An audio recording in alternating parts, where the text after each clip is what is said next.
Gobierno de México.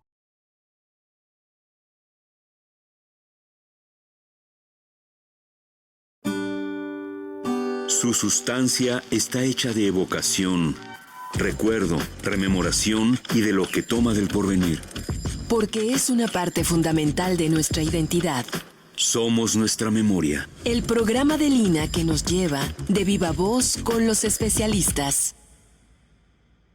Buenos días, soy Luis Alberto López Guario, soy arqueólogo de profesión, soy investigador del Instituto Nacional de Antropología e Historia y tengo el gusto de estar ahora con ustedes este viernes 8 de julio de 2016 en las instalaciones de mi querido Radio INA, ubicado en Córdoba 45 de la Colonia Roma en la Ciudad de México. Estoy aquí para compartir con ustedes uno de los capítulos que en lo particular más me han gustado de el muy reconocido, muy interesante, muy utilizado libro de don Bernal Díaz del Castillo, La historia verdadera de la conquista de la Nueva España. Me gustaría contextualizar un poco este capítulo haciendo algunas referencias y me gustaría empezar por comentarles por Bernal Díaz del Castillo. Él, además de todo lo que se ha hablado sobre él, sus andanzas como militar, a mí me gustaría resaltar este aspecto de lo memorioso y lo detallado que era para contarnos sus aventuras, para contarnos su proceso desde su llegada a las tierras de lo que hoy es México hasta casi el final de su vida. Mucho se ha comentado acerca de cuándo lo escribió, que cerca de los 80 años. Lo que se tiene es una duda muy, muy generalizada acerca de cuándo nació. Algunos comentan que fue en 1492, otros biógrafos lo sitúan en 1498, digamos una diferencia de 6 años. Lo que sí hay certidumbre es que murió en 1584 y que fue este escrito, su historia verdadera, es un escrito que hace cuando él está en lo que hoy es Guatemala, ya hacia una edad avanzada. Pero además de subrayar esto de su capacidad narrativa, a mí me gustaría señalar de cuándo es la parte que está narrando. Es aún a pesar de la diferencia en cuanto a la fecha de su nacimiento, para cuando desarrolla esta etapa que narra en la historia verdadera, estará viviendo en su plena juventud, estará entre los 22 y los 30 años de su edad, que es cuando él hace toda esta campaña militar, esta campaña llena de aventura, llena de ambiciones por llegar al centro del poder que tenían los Tenochtitlan en aquel entonces. Digamos que entonces, cerca de 40 años después de que vive esos acontecimientos, los escribe con una intención muy, muy particular, que era, digamos, hacer un reclamo. No es nada más hacer un diario, escribir hacer una narrativa, sino también tenía una intención muy particular, que era hacer una especie de reclamo por sus logros. Los cronistas han sido muy utilizados, sobre todo en los cronistas que tienen narraciones sobre lo que pasó en lo que hoy es nuestro país, nuestro México, han sido muy utilizados sobre todo por especialistas en historia, en arqueología, en lo que se denomina etnohistoria, por diversas áreas de las humanidades. Pero la concepción de lo que es una crónica ha variado. En muchos se entendía al principio que una crónica era totalmente válida y entonces nos estaba retratando, nos decía qué es lo que había ocurrido. Esa es una concepción de la crónica. Posteriormente se entiende que una crónica se debe juntar con otras para hacer una versión complementaria, para tener versiones complementarias, y entonces tendríamos la posibilidad de llegar a lo que realmente ocurrió, a esa realidad. Por mi parte, yo le entendería que más bien son versiones en muchas ocasiones hasta contradictorias, que no por el hecho de estar presente en una situación se va a tener esa posibilidad de decir las cosas como acontecieron.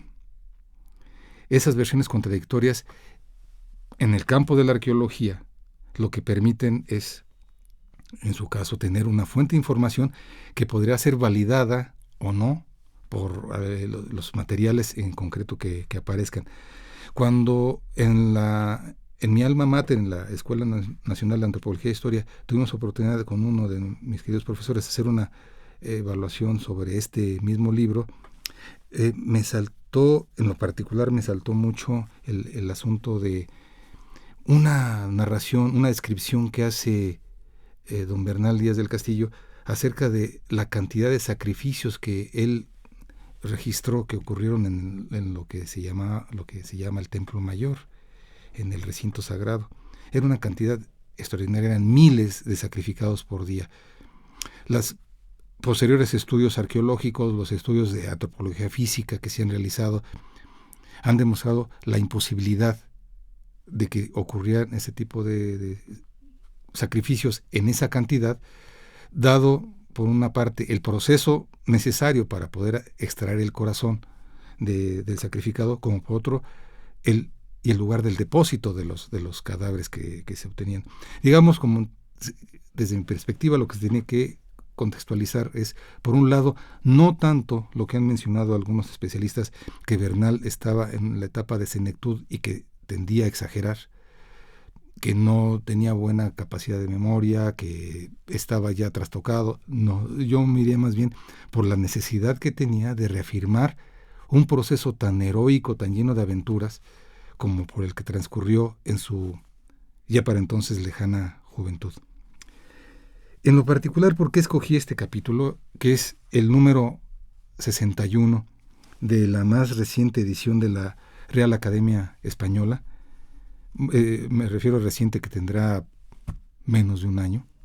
Escogí este capítulo porque, desde mi perspectiva, es un ejemplo de lo que es la detallada descripción narrativa por parte de don Bernal, pero en el cual aparece un sentido muy humano, en el cual se ve, o al menos así lo deja plasmado en sus líneas, se ve en un sentido de hombre, en un ser humano que se está enfrentando al hambre, al frío, al cansancio, y que también manifiesta sus grandes deseos de entrar en batalla. Era un militar y quería pelear, era un joven dispuesto a enfrentar los avatares de la vida. Él quería participar en grandes aventuras, pero todo este proceso de hambre, de sed, incluso de miedo, el cual plasma en su narrativa de ese capítulo, está en un contexto de ambición por obtener objetos valiosos. En este capítulo narra penalidades, dudas, presiones a las que ellos se ven sujetos como el grupo extranjero, el grupo que va avanzando en un territorio para ellos ignoto, pero también las presiones a las cuales ellos ejercen a los mismos pueblos en los cuales están avanzando.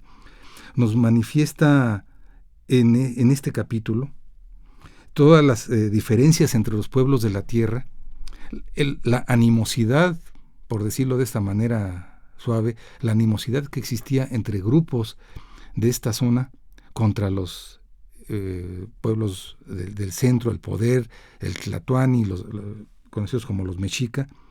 Nos narra los lugares, los describe con una amplia capacidad, sus condiciones geográficas, su clima, el terreno, que si hay elevaciones, que si es llano, y en mucho resalta lo que ocurre con cualquier ser humano que se enfrenta a un territorio desconocido.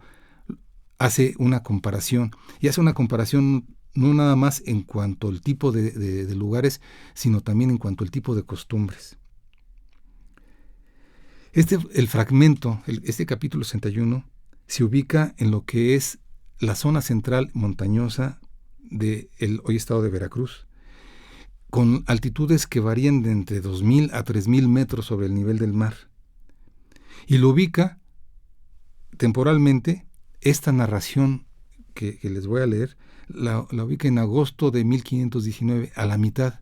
Es decir, a 2 años, a cerca de 700 y tantos días de que ocurra la caída de lo que es Tenochtitlan y Tlatelolco en agosto de 1521. Y narra cómo avanzan las huestes, el grupo militar español y sus asociados. Se ubica a nivel ibérico, a nivel español. Este capítulo se ubica en el inicio, a 2 años y cacho del inicio del reinado de Carlos I de España, Carlos V del Imperio Germánico, imperio de Carlos I, que fue de 1516 hasta su fallecimiento en 1558. Tengo el gusto de comentarles, de leerles el capítulo 61 de la historia verdadera de la conquista de la Nueva España, de don Bernales del Castillo, y en el transcurso de la lectura haré mención a algunos términos que son extraños para nuestra realidad, pero que eran de uso común para ese entonces. Capítulo 61. ¿Cómo ordenamos de ir a la Ciudad de México y por consejo del cacique fuimos por Tlaxcala, y de lo que nos acaeció, ansí de reencuentros de guerra como otras cosas que nos avinieron? Después de bien considerada la partida para México, tomamos consejo sobre el camino que habíamos de llevar, y fue acordado por los principales de Zempoal, hace referencia a Zempoala, que el mejor y más conveniente camino era por la provincia de Tlaxcala, o sea, Tlaxcala, porque eran sus amigos y mortales enemigos de mexicanos. Y ya tenían aparejados 40 principales, es decir, 40 señores, y todos hombres de guerra que fueron con nosotros y nos ayudaron mucho en aquella jornada. Y más, nos dieron 200 tamemes, haciendo referencia a cargadores, para llevar la artillería, que para nosotros, los pobres soldados, no habíamos menester ninguno, porque en aquel tiempo no teníamos que llevar, porque nuestras armas, ansí lanzas como escopetas y ballestas y rodelas y todo otro género de ellas, con ellas dormíamos y caminábamos, y calzados nuestros alpargates, que era nuestro calzado, y como he dicho, siempre muy apercibidos, o sea, estábamos siempre atentos, para pelear. Y partimos de Zempoal de mediados del mes de agosto de 1519 años, y siempre con muy buena orden, y los corredores del campo y ciertos soldados muy sueltos adelante. Eso se refiere a los adelantados, a la parte del grupo militar que va abriendo camino y va viendo si no hay enemigos o cómo está el terreno. Y la primera jornada fuimos a un pueblo que se dice Jalapa, y desde ahí a Socochima. Todos esos pueblos que menciona están en esta parte central del estado de Veracruz. Y desde ahí a Socochima. Y estaba bien, fuerte y mala entrada, y en él había muchas parras de uva de la tierra. Y en esos pueblos se les dijo, con doña Marina y Jerónimo de Aguilar, nuestras lenguas, todas las cosas tocantes a nuestra santa fe, y como éramos vasallos del emperador don Carlos, el que nos envió para quitar que no haya más sacrificios de hombres, ni se robasen unos a otros, y se les declaró muchas cosas que se convenían decir. Y como éramos amigos de los de Zempoal y no tributaban a Montezuma, hallamos en ellos buena voluntad y nos daban de comer, y se puso en cada pueblo una cruz, y se les declaró lo que significaba y que la tuviesen en mucha reverencia. Y desde Socochima pasamos unas altas sierras y puerto, y llegamos a otro pueblo que se dice Texutla, que hoy es conocido como Paso de Obispo.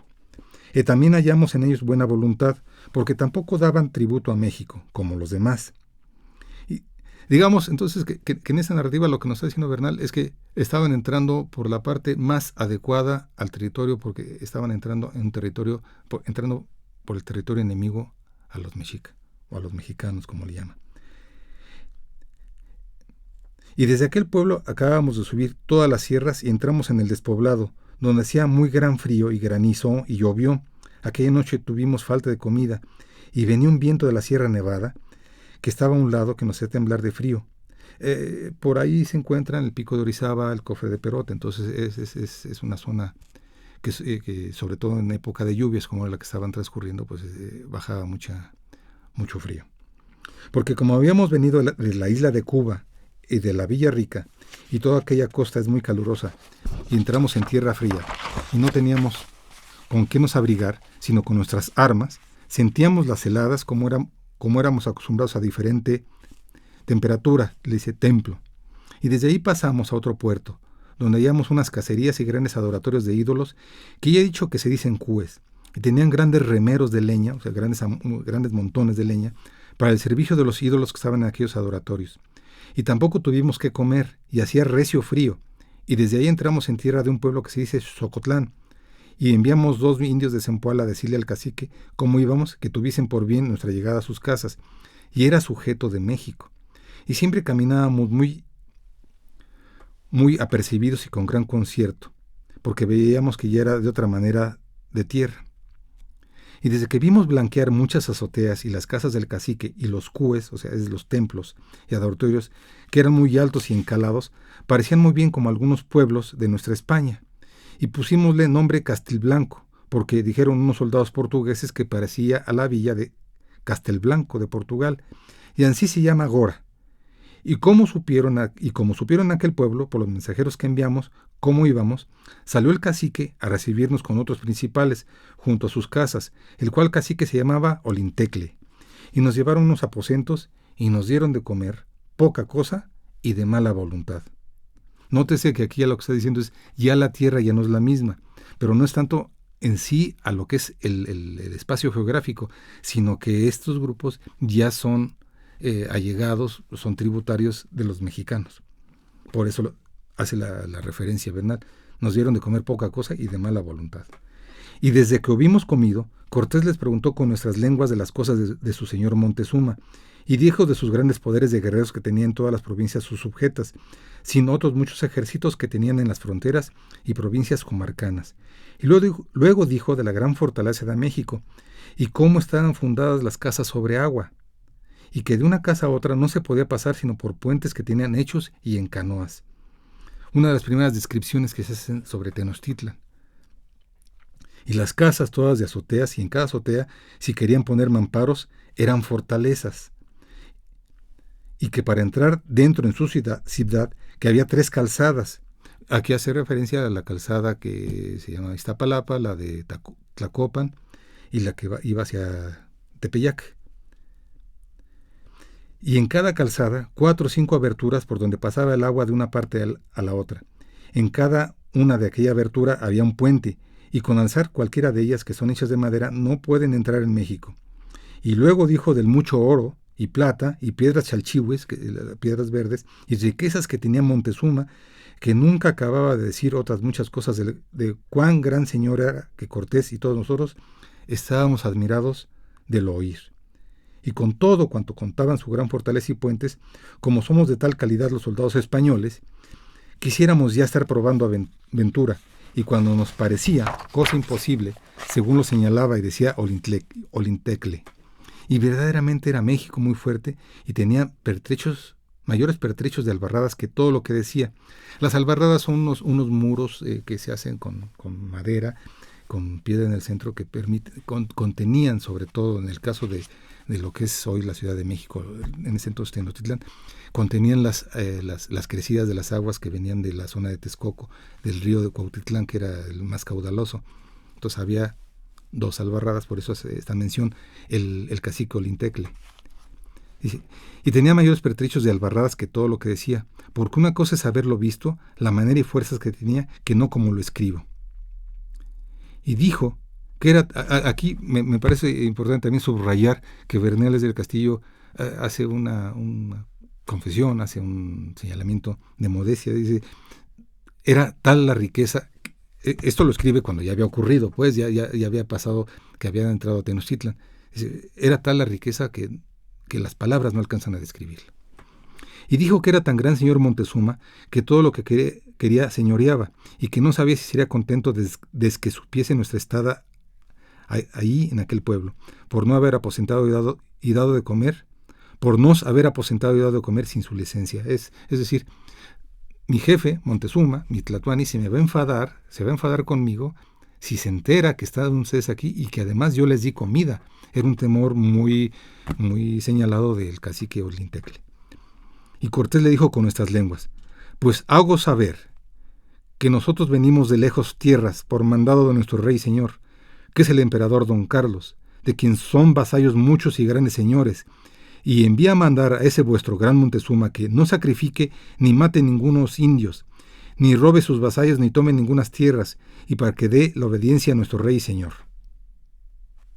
Y ahora lo digo ansimismo a vos, Olintecle, y a todos los más caciques que aquí estáis, que dejéis vuestros sacrificios, y no comáis carne de vuestros prójimos, ni hagáis sodomías, ni las cosas feas que soléis hacer, porque así lo manda nuestro Señor Dios, que es el que adoramos y queremos, y nos da la vida y la muerte, y nos ha de llevar a los cielos.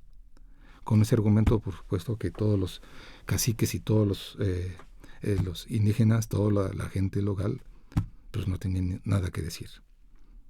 Y se les declaró otras muchas cosas tocantes a nuestra santa fe, y ellos a todo callaban.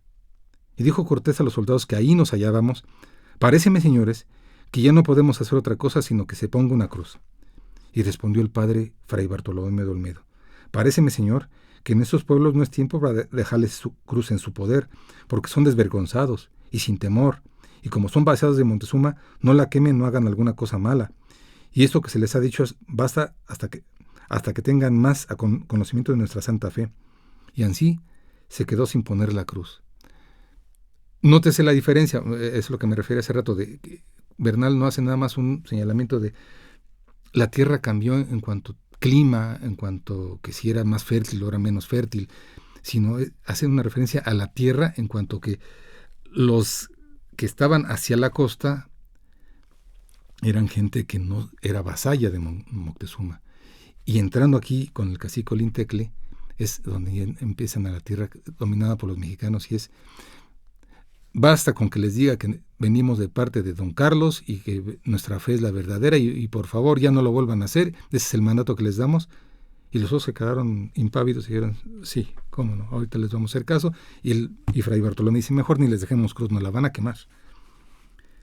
Dejemos esto y de las santas amonestaciones, sigue diciendo don Bernal.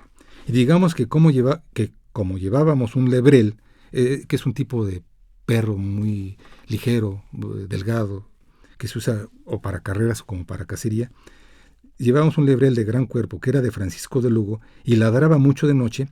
Parece ser, preguntaban aquellos caciques del pueblo a los amigos que traíamos de Zempoal, que si era tigre o león o cosa con que matábamos los indios, y respondieron: tráenlo para cuando alguno los enoja, los mate. Y también les preguntaron que aquellas lombardas, las lombardas son, digamos, es el antecedente histórico de los cañones, son ligeros, llegaban a pesar 9 kilos, eran portátiles, pues. Y también les preguntaron que aquellas lombardas que traíamos, que qué hacían con ellas, y respondieron que con unas piedras que metíamos dentro de ellas, matábamos a quienes queríamos, y que los caballos que corrían como venados, y que alcanzábamos con ellos a quienes le mandábamos. Y dijo el Olintecle y los demás principales: luego, de esa manera, teules deben ser dioses. Y ha dicho otras veces que a los ídolos o a sus dioses o cosas malas llaman teules. Y respondieron nuestros amigos: pues ¿cómo ahora los veis? Por eso mira, no hagáis cosa que les deis enojo, que luego lo sabrán, que saben lo que tenéis en el pensamiento, porque esos teules son los que prendieron a los recaudadores de vuestro gran Montezuma, y mandaron que no les diesen más tributos en todas las sierras, ni en nuestro pueblo de Zempoal. Y estos son los que nos derrocaron de nuestros cues, o sea, de sus templos, nuestros teules, y pusieron los suyos, y han vencido a los de Tabasco y Champotón, que está en Campeche. Y son tan buenos que hicieron amistades entre nosotros y los de Singapacinga, otra población de la misma zona de Veracruz.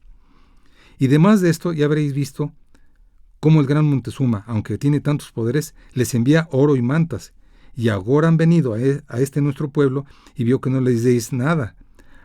Andá presto y traerles algún presente. Por manera que traíamos con nosotros buenos echacuervos, que son gente embustera, gente que le encanta, que es una de sus fascinaciones, de su forma de ser, adornar, hacer más grande una historia. Por lo general se le entiende como embustero. Por manera que traíamos con nosotros buenos echacuervos, que eran estos sus aliados, porque luego trajeron 4 pinjantes, que son adornos de orfebrería, y 3 collares y unas lagartijas, y todo de oro. Y aunque era muy bajo, y más trujeron 4 indias que fueron buenas para moler pan, y una carga de mantas. Cortés lo recibió con alegre voluntad y con grandes ofrecimientos. O sea que sirvió el miedo que les metieron sus amigos, los de la parte de Veracruz, los de Zempoal, el miedo que les pusieran a los del grupo de Olintecle. Estos son tebules, estos son unos muy feroces dioses, y su lebrel mata a indios, es muy feroz. Sus venados persiguen y cazan sus venados, que son los caballos, cazan a los indígenas que ellos les dicen, y con estos cañones hacen lo que quieren.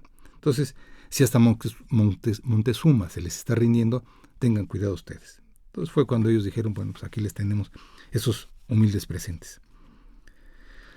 Sigue Bernal. Acuérdome que tenían en una plaza, a donde estaban unos adoratorios, puestos tantos rimeros, amontonamientos de calaveras de muertos, que se podían contar, según el concierto como estaban puestas, que al parecer serían más de 100,000.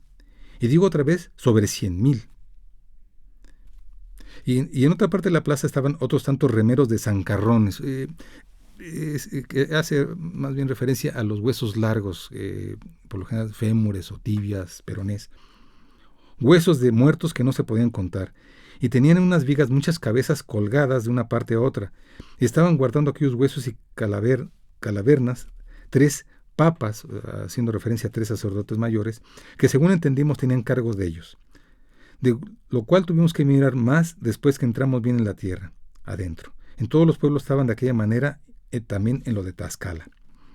Pasando todo esto que aquí he dicho, acordamos dejar de ir nuestro camino por Tlaxcala, porque decía nuestro amigo estaban muy cerca y que los términos estaban ahí juntos, donde tenían puestos por señales unos mojones. Y sobre ello se preguntó al cacique Olintecle cuál era mejor camino y más llano para ir a México, y dijo que por un pueblo muy grande que se decía Cholula. Y los de Zempoal dijeron a Cortés: Señor, no vayas por Cholula, que son muy traidores, y tiene ahí siempre Montezuma sus guarniciones de guerra, y que fuésemos por Tlaxcala, que eran sus amigos y enemigos de mexicanos. Y así acordamos de tomar el consejo de los de Zempoal, que Dios los encaminaba a todo. Y Cortés demandó luego al Olintecle 20 hombres, principales guerreros, que fuesen con nosotros, y luego nos los dieron. Y otro día de mañana fuimos camino de Tlaxcala y llegamos a un poblezuelo que era de los de Jalacingo, y de ahí enviamos por mensajeros 2 indios de los principales de Zempoal, de los que solían decir muchos bienes, y loas de los tlaxcaltecas, y que eran sus amigos. Y les enviamos una carta, puesto que sabíamos que no la entenderían, y también un chapeo de los vejudos colorados de Flandes, que es una prenda que se ponía sobre los hombros y que tenía motas de lana de oveja, que entonces usaban. Y lo que se hizo, diremos adelante. Ese es el capítulo 61 escrito por don Bernal Díaz del Castillo, insisto, en sus años, en su avanzada de los 70 años, y que desde mi punto de vista, espero que la compartan, espero haber sido claro en ello, nos muestra una faceta muy humana, nos muestra un Bernal del Castillo con padecimientos, con enojos, con molestias, que sabe que están manipulando la información, que sabe que tiene grupos aliados, que se están adentrando en un territorio desconocido, que no sabe a lo que se van a enfrentar, pero quieren enfrentarlo.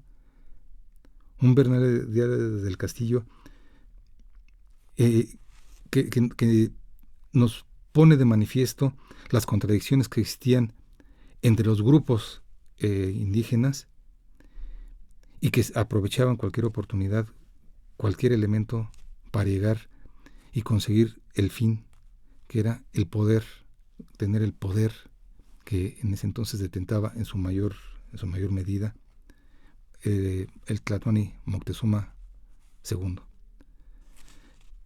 Ha sido para mí un placer compartir con ustedes este capítulo, en el cual además es como la parte previa antes de llegar al máximo objetivo. Por esa razón lo he escogido para compartirlo con ustedes. Les agradezco mucho su atención.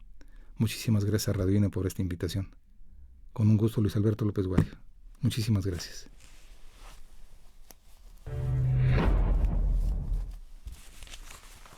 Las opiniones y comentarios aquí expresados son de entera responsabilidad de quienes proporcionan la información y no representan necesariamente las opiniones de Radio INA ni comprometen el pensamiento editorial del Instituto Nacional de Antropología e Historia.